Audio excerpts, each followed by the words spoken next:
Financial incentives. Financial incentives एक commonly used है modern organizations पे. We use incentives to motivate employees उनकी productivity efficiency increase करने के लिए उनको reward उसमें incentives दिए जाते हैं. जो incentives money terms में pay करते हैं that are known as financial incentives. These financial incentives can include wages, salaries, bonus, insurance, allowances, perks, जो भी फैसिलिटीज़ प्रोवाइड की जाती है मनी की टर्म्स में, उसको हम फाइनेंशियल इंसेंटिव्स में इंक्लूड करते हैं. जितना ज़्यादा हायर उसमें इंसेंटिव्स दिए जाते हैं, बेनिफिट्स दिए जाते हैं, उतनी ज़्यादा वर्कर्स की प्रोडक्टिविटी हायर होती है. For sure a person who is working, अगर उन्हें रिवॉर्ड्स और फाइनेंशियली उन्हें बोनस दिए जाएंगे तो they will give their best and they will work much better. तो जो मैनेजमेंट है उसने नॉन फाइनेंशियल इंसेंटिव्स भी यूज़ किए हैं मोटिवेट करने के लिए एम्प्लॉयज़ को. मैनेजमेंट क्या करता है, फाइनेंशियल इंसेंटिव ज़्यादा उस पर यूज़ करता है वर्कर्स के लिए because they are working for money. तो जब उन्हें मॉनेटरी हेल्प मिलती है तो they work more well. Money एक मोटिवेटिंग फैक्टर है साइकोलॉजिकल उसके लिए, फूड, क्लोथिंग, शेल्टर, वर्कर्स की नीड्स के लिए जो सेटिस्फाई नहीं हो रही है वो एक्स्ट्रा उस पर वर्क करके जो उन्हें बोनस मिलता है उससे वो अपनी नीड्स को सेटिस्फाई करते हैं. देन मनी एक इम्पॉर्टेंट मीन्स भी है मिनिमम स्टैंडर्ड ऑफ लिविंग के लिए. जो भी एम्प्लॉयज़ ऑपरेटिव लेवल्स पे है मनी उस पर वो सिग्निफिकेंट रोल प्ले करते हैं.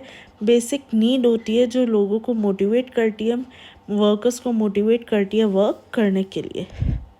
Good managers should devise a motivational system which is capable of human needs को satisfy करने के लिए different human needs को जो चीज़ ज़्यादा capable हो उसको उन्हें यूज़ करना चाहिए मोटिवेशन फैक्टर के लिए.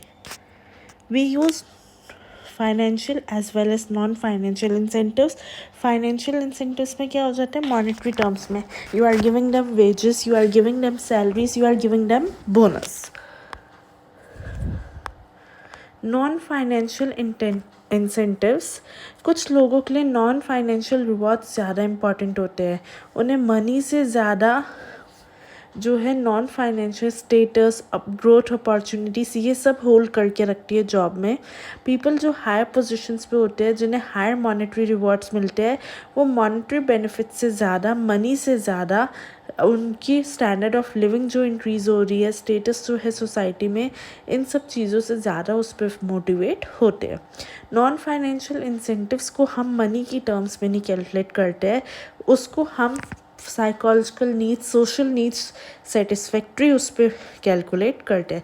जो भी एम्प्लॉयज़ है, जो रिवॉर्ड्स, जो इंसेंटिव्स उनकी साइकोलॉजिकल नीड्स को सेटिस्फाई कर रही है उसको हम नॉन फाइनेंशियल इंसेंटिव्स बोलते हैं.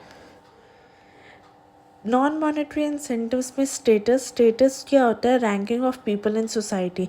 स्टेटस सिस्टम एक इंस्ट्रूमेंट होता है मोटिवेशन का क्योंकि वो बहुत इंपॉर्टेंट होता है लोगों के लिए. वो क्लोजली रिलेटेड होता है उनकी एबिलिटीज़, परफॉर्मेंस से रिलेटेड होता है जो भी उनके ऑर्गेनाइजेशन में है.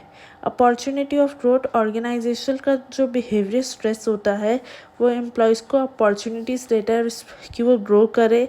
रिस्पॉन्सिबिलिटी उसमें, कैपेबिलिटी उसमें, वो अपने आप को ग्रोथ में हेल्प करे. एफर्ट्स किए जो आते हैं कि वो डायनेमिक उसमें रहे, एनकरेज करे so that they may give their best effort and achieve their goal easily.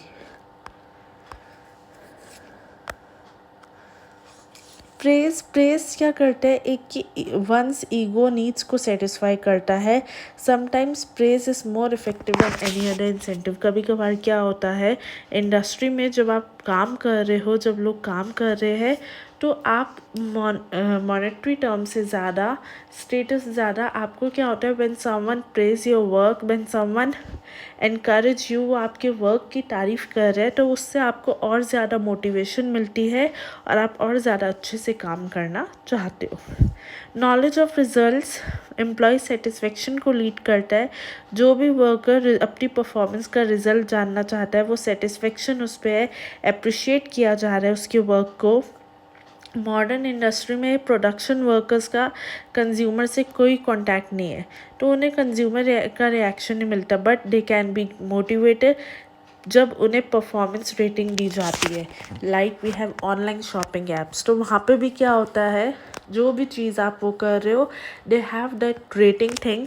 तो परफॉर्मेंस रेटिंग के थ्रू वो अपने आप को उस मोटिवेशन, उसमें नॉलेज ऑफ रिजल्ट्स, जब आपको रिजल्ट पता चलता है, आपको लगता है कि that you are getting better performance reviews, तो आप उसको और अच्छे से करना चाहते हो। Career development plan, good motivational system well designed और करियर डेवलपमेंट प्लान देता है हर लेवल पे एम्प्लॉयज़ के लिए, जो उनकी स्किल्स, इंटेलिजेंस और विजडम को फ्यूचर ग्रोथ और डेवलपमेंट के लिए यूज़ करता है। Participative and consultative management, good motivational system जो होता है वो प्रोविज़न बनाता है पार्टिसिपेटिव और कंसल्टेटिव मैनेजमेंट के लिए। अपॉर्चुनिटीज़ दी जाती है एम्प्लॉयज़ को कि वो पार्टिसिपेट करे, अपने आप को पार्ट और पार्सल ऑफ ऑर्गेनाइजेशन में बनाए। एम्प्लॉयज़ और वर्कर्स को चांस दिया जाए कि उन्हें सुना जाए, उनके व्यूज़ रख जाए, उनकी प्रॉब्लम्स को सुना जाए और उनको हेल्प किया जाए कि वह अच्छे से वर्क कर सके, अपने बेस्ट पॉसिबल उस पर एफ़र्ट्स डाल सके और उनके एफ़र्ट्स को एनकरेज करना चाहिए। Then we have different theories. McGregor ने अपोजिट एक्सट्रीम्स पे दो पेयर्स पे एजम्पशन बेसिस पे ह्यूमन बींग्स की उस पर थ्योरीज दी थी। फर्स्ट सेट को थ्योरी एक्स बोला जाता है और सेकंड सेट को थ्योरी वाई बोला जाता है। थ्योरी एक्स जो है कुछ एजम्पशंस पे होती है कि average human being has an inherent dislike of work, और वो उसको अवॉइड करते हैं बिकॉज ऑफ ह्यूमन कैरेक्टरिस्टिक्स। जो डिसलाइक ऑफ वर्क होता है, बहुत से लोग ऐसे हैं जिन्हें डायरेक्ट और थ्रेटन किया जाता है पनिशमेंट के लिए, उनके एफर्ट्स जो भी होते हैं उनको पनिशमेंट उससे डराया जाता है। जो एवरेज ह्यूमन बीइंग है prefers to be directed, wishes to avoid responsibility, वो रिस्पॉन्सिबिलिटी अवॉइड करना चाहता है, उसका एम्बिशन कम होता है और उसे सिक्योरिटी चाहिए होती है सबसे पहले instead of any other thing. Theory X एक ट्रेडिशनल थ्योरी है जिसपे वर्कर्स के like what management should do to manage them, कि वर्कर्स क्या चाहते हैं और मैनेजर्स को उन्हें कैसे मैनेज करना चाहिए।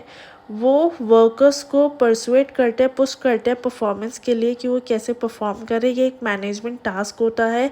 मैनेजमेंट सोचता है, एम्प्लॉयज़ को ओबे करता है कि उनके ऑर्डर्स को ओबे किया जाए, और वर्कर्स जो ऑर्डर्स ओबे कर रहे हैं उन्हें वेजेस दिए जाए, उन्हें पुश किया जाए कि वो जॉब पे करे, उस काम को अच्छे से करे। थ्योरी एक्स जो है वो ह्यूमन बींग्स जो भी वहाँ पे उनके नेचर को रिवील नहीं करती है।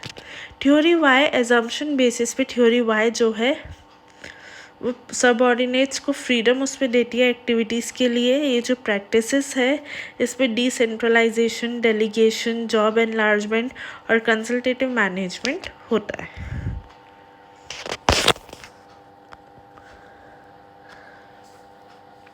थ्योरी वाई में क्या है, जो भी physical and mental effort expenditure होता है वो एक नेचुरल उस पर वर्क किया जाता है। Average human being does not inherently dislike work, वो अपने आप ही वर्क को डिसलाइक नहीं करता है। External control and threat of punishment are not the only means of bringing about efforts. Man को जो सेल्फ डायरेक्शन पे एक्सरसाइज किया जा रहा है, सेल्फ कंट्रोल पे, कि वो ऑब्जेक्टिव्स पे वर्क करे और उनके लिए गोल्स को अचीव करे। कमिटमेंट टू ऑर्गेनाइजेशनल ऑब्जेक्टिव एक फंक्शन होता है रिवॉर्ड्स के लिए, कि वो अचीवमेंट उस पर उन्हें रिवॉर्ड्स दिए जाए। मोस्ट सिग्निफिकेंट होता है ego satisfaction, self actualization, needs को सेटिस्फाई करना। Average human being proper conditions को स्टडी करता है, सिर्फ एक्सेप्ट नहीं करता बल्कि रिस्पॉन्सिबिलिटी सीख भी करता है।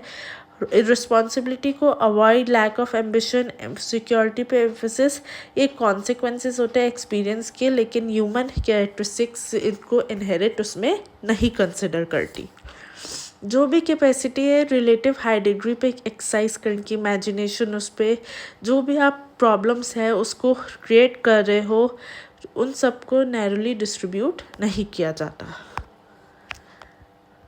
Then we have critical appraisal. Theory X और थ्योरी वाई दो एक्सट्रीम्स को रिप्रेजेंट करती है। जो ऑर्गेनाइजेशन उसमें होता है कि इंसान जो भी पर्सन वर्क कर रहा है उसे कैसे बिहेव करना है। कोई भी man would be exclusively idle theory X और थ्योरी वाई, या तो वो थ्योरी एक्स फॉलो करेगा या theory Y. If he shares traits of both in varying degrees, अगर वो डिफरेंट सिचुएशंस में दोनों ट्रेट्स को फॉलो कर सकता है लेकिन साथ में सेम सिचुएशन में नहीं कर सकता। थ्योरी एक्स थ्योरी वाई दोनों इंपॉर्टेंट टूल्स है कि वो ह्यूमन बीइंग के बिहेवियर को समझे, डिज़ाइन करें इंसेंटिव्स को, मोटिवेट करें एम्प्लॉयज़ को और अप्लाई करें। Theory x unskilled uneducated operative workers पे अप्लाई की जाती है और थ्योरी वाई स्किल्ड और एजुकेटेड एम्प्लॉयज़ पे ज़्यादा उस पर अप्लाई की जाती है जो मेच्योर हो और अपनी रिस्पॉन्सिबिलिटी समझे। मैनेजमेंट अमलगमेशन यूज़ करती है दोनों थ्योरीज का डिफरेंट काइंड्स ऑफ एम्प्लॉयज़ को डिफरेंट लेवल्स पे वर्क करने की। वो चीज़ थ्योरी जेड इंटरनेशनल अटेंशन जो है वो outstanding success of management practice पे फोकस करता है जो जापानीज़ फर्म्स ने अडॉप्ट किया था। जितना भी जापानीज़ मैनेजमेंट में इंटरेस्ट है वो डे बाय डे अमेरिका और बाकी कंट्रीज़ में भी इंक्रीज़ हो रहा है। विलियम ओजी ने एक कंपैरेटिव स्टडी दी थी अमेरिकन और जापानीज़ मैनेजमेंट प्रैक्टिस की। उसके बाद उन्होंने कंक्लूजन किया था कि बहुत सी जापानीज़ मैनेजमेंट जो है वो अमेरिकन कंटेक्स्ट में अडेप्ट हो रही है।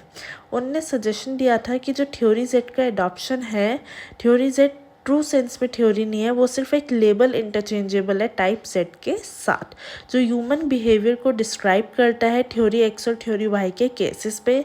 जो थ्योरी जेड का एक्सप्रेशन है वो सिर्फ एनालिटिकल पर्पस के लिए नहीं है लेकिन प्रमोशनल पर्पसेस के लिए है। फीचर्स ऑफ थ्योरी जेड, एक म्यूचुअल ट्रस्ट, इंटीग्रिटी, ओपननेस एक एसेंशियल इंग्रेडिएंट होते हैं इफेक्टिव ऑर्गेनाइजेशन के लिए। ट्रस्ट और ओपननेस जहाँ पे एग्जिस्ट करते हैं एम्प्लॉयज़ के बीच में, वर्क ग्रुप्स, यूनियंस और मैनेजमेंट पे बीच में, वहाँ पे कोई भी कन्फ्लिक्ट नहीं होता है, कोई भी डिस्प्यूट नहीं होता है या फिर बहुत मिनिमम डिस्प्यूट और कन्फ्लिक्ट होता है। कॉर्पोरेट करके लोग एम्प्लॉयज़ वर्क करते हैं और अपने ऑर्गेनाइजेशन के ऑब्जेक्टिव्स को अचीव करते हैं।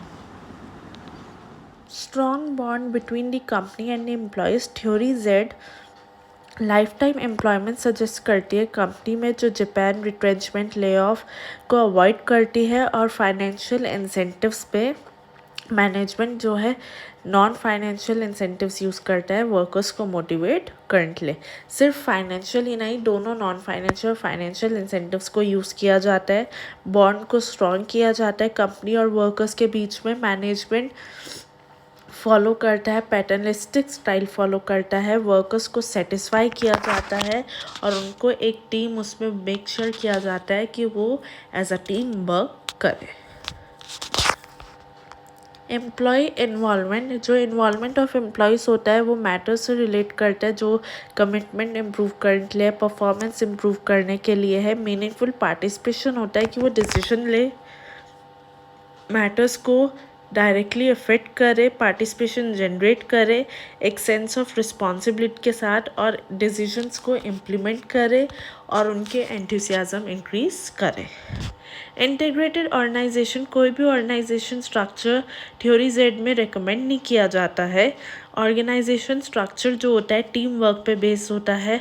फॉर एग्जांपल बास्केटबॉल टीम है तो जहाँ पे कोई फॉर्मल रिपोर्टिंग रिलेशनशिप नहीं है, प्लेयर्स साथ में प्ले करते हैं। तो इंटीग्रेटेड ऑर्गेनाइजेशन में भी कोई चार्ट और विजिबल स्ट्रक्चर नहीं है, एम्प्लॉयज़ ग्रुप डेवलप करते हैं, वर्क करते हैं और एज अ टीम काम कर रहे हैं। ह्यूमन रिसोर्स डेवलपमेंट मैनेजमेंट जो होता है वो डेवलप करता है पोटेंशियल, उस पर रिकग्नाइज करता है, जॉब एनलार्जमेंट पे फोकस करता है, न्यू स्किल्स पे फोकस करता है एम्प्लॉयज़ के उसमें, और ह्यूमन रिसोर्स प्लानिंग और सोशलाइजेशन पे भी फोकस करता है। टेक्निकल ट्रेनिंग, रिसर्च, डेवलपमेंट, ये सारे थ्योरी जेड में एम्फेसिस होते हैं।